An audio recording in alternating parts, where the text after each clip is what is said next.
Bem, iniciando o nosso estudo de fração, a gente vai classificar as frações. Nós já vimos isso aqui quando vimos o básico de fração, e agora a gente começa a mostrar a classificação de frações. E como eu disse antes, isso aqui é importante, é um tema simples, a gente vai passar rapidamente sobre ele, mas é importante na compreensão de outros temas que vêm por aí. Como eu disse antes, as duas últimas, por exemplo, aqui, são tipos de frações bastante utilizadas na matemática financeira. E no concurso de vocês terão também matemática financeira. Bem, observem. Para facilitar a classificação de frações, até porque é algo muito simples, eu dispus da seguinte forma: coloquei as frações, 3 frações de cada, exceto a letra F, né? E nós vamos ver o que há em comum entre essas frações. E, portanto, dá um nome a isso aí, né? Dá um nome a esse grupo de frações. Na letra A, por exemplo, eu tenho aqui 3/5, 2/3 e 4/9. Bom, a gente já sabe o seguinte, que na fração eu tenho o denominador, que é a parte de baixo, que indica em quantas partes um todo qualquer foi dividido, e temos o numerador, que é a parte de cima, que indica quantas partes daquele todo eu tomei. Muito bem, eu tenho 3/5, 2/3 e 4/9. O que há em comum entre essas 3 frações? O que há em comum é que em todas elas eu tenho um numerador menor do que o denominador. 3/5, 2/3 e 4/9, em todas elas, o numerador é menor do que o denominador. Logo aqui, eu tenho frações próprias. Frações próprias. O que são frações próprias? São aquelas em que o numerador é menor do que o denominador. Em contrapartida, eu posso ter também frações impróprias, que é o caso da letra B. Eu tenho 7/3, 7/2 e 3/5. Neste caso aqui, eu tenho frações impróprias. Por que frações impróprias? Porque nelas, o numerador é sempre maior do que o denominador. E o conhecimento de frações impróprias, como eu disse na aula anterior, é importante. Por quê? Através da fração imprópria, nós vamos breve estudar os números mistos.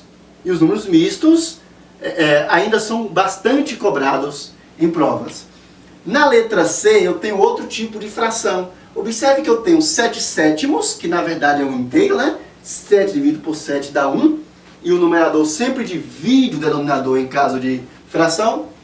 4/4, que também são um inteiro. E 8/4. O que há em comum entre essas frações? O que há em comum entre elas? Ora, o numerador ou é igual ao denominador ou é múltiplo do denominador. Neste caso, eu sempre terei a chamada fração aparente. Bom, eu esqueci de escrever aqui. Impróprias. São as frações dispostas na letra B, porque o numerador é maior que o denominador. Aqui na letra C eu tenho frações aparentes. Frações aparentes. O que são frações aparentes? São aquelas frações em que o numerador ou é igual ao denominador, ou então ele é múltiplo do denominador.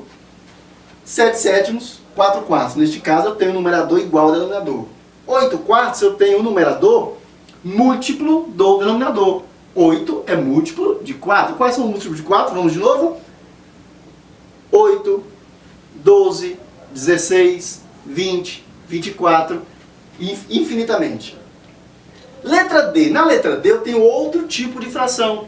Observe que aqui as 3 frações possuem algo em comum. E aqui está bem explícito, né?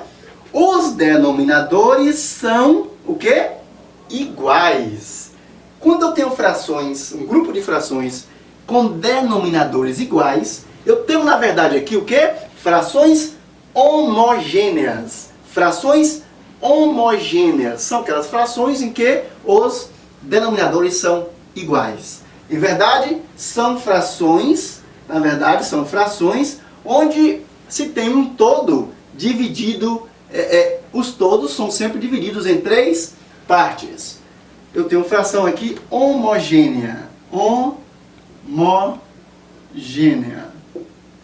Homogêneas. Na letra E eu tenho o contrário.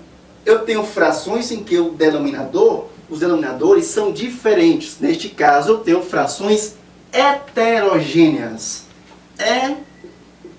Heterogêneas. O que são frações heterogêneas? São aquelas frações nas quais os denominadores são diferentes. É o contrário das homogêneas, em que os denominadores são iguais. Aqui embaixo, agora sim, na letra F e na letra G, a gente precisa sempre se lembrar dessa classificação, porque tratam-se de tipos de frações dos quais a compreensão de diversos conteúdos em matemática dependerão desses dois tipos de frações. Aqui eu tenho frações inversas. Por que frações inversas, professor? Porque, observe, o numerador de uma é igual ao denominador da outra. Estão percebendo? O numerador de uma é o denominador da outra. E assim por diante. 2/5 é o inverso de 5/2.